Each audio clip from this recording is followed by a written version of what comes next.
এই হচ্ছে সেই লেক ভিউ জায়গা।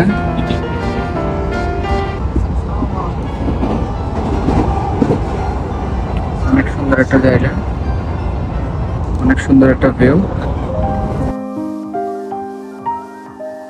হে গাইস, অবশেষে প্রায় 2 ঘন্টা ট্রেন জার্নির পরে চলে আসছি লেক ভিউ একটা রিডে। এটা হচ্ছে জাপানের অন্যান্য যে দ্বীপ আছে তার মধ্যে সবচেয়ে বড় এবং লম্বা দ্বীপ। প্রচুর মানুষজন আসছে, প্রচুর পাহাড় পর্বত দেখাবো আপনাদের।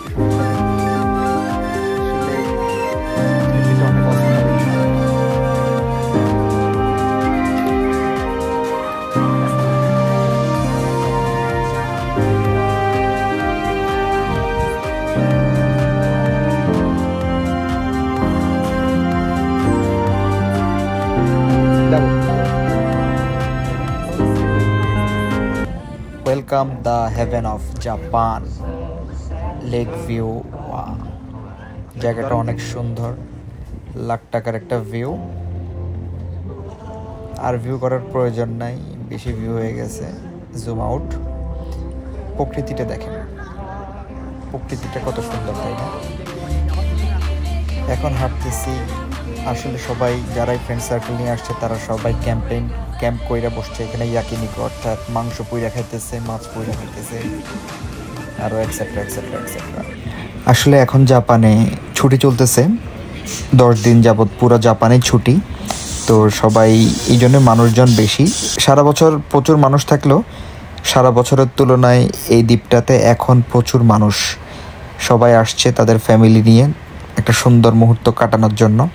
সারাটা দিন সবাই এরকম ক্যাম্প করে বসে সমুদ্রের মধ্যে ছুটাছুটি করে, খেলাধুলা করে, মাস্তি করে, গোসল করে। এরপরে এর মধ্যেই কিছু কিছু লোক আছে যারা অর্থাৎ মাংস পুড়ে বা মাছ পুড়ে, তেল দিয়ে মাছ পুড়ে আর কি খায়। আর আমি ক্ষুধার্ত ব্যক্তি বসে বসে এগুলি তামাশা দেখতেছি। তবে পরিবেশটা অনেক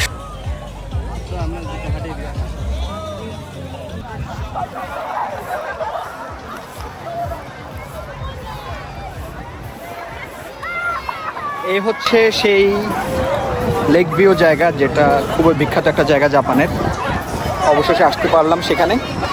প্রচুর বিদেশি এবং জাপানিজ তো আছেই, আর অনেক অত্যন্ত সুন্দর মনোরম দৃশ্য দেখা যাইতেছে। এটি সম্পর্কে আমি কিছু বললাম না, আপনারা কমেন্টে বলেন। তবে কেউ আমাকে আবার খারাপ ভাববেন না, আমার দোষ নাই। এটা হচ্ছে যে বর্তমান প্লেজেরই ডিমান্ড এটা। তো অনেক সুন্দর, কিছুক্ষণের মধ্যে আমরা লেকে নেমে যাব এবং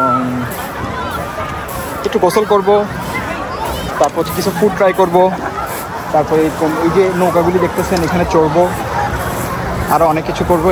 আমার ফ্রেন্ড সার্কেল আছে, ওদের সাথে একটু এনজয় করবো।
জায়গা এবং অনেক সুন্দর একটা পরিবেশ, যেটাকে বলে ওয়াও ওয়াও ওয়াও ওয়াও, অনেক সুন্দর।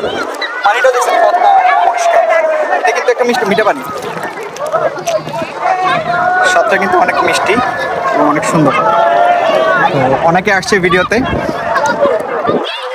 অনেকে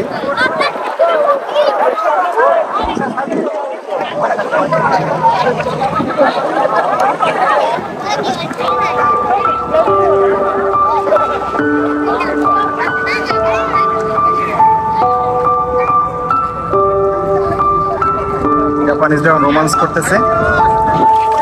এখানে আসছে আমাদের তাপস ভাই, রক্স ভাই। হেডফোন কি খুলছেন? হেডফোন তো খুলেন নাই, হেডফোন তো বাড়া খেয়ে যাবে, হেডফোনটা রাখেন ভাই। চশমাটা একটু দিয়েন ভাই, চশমাটা দিয়েন।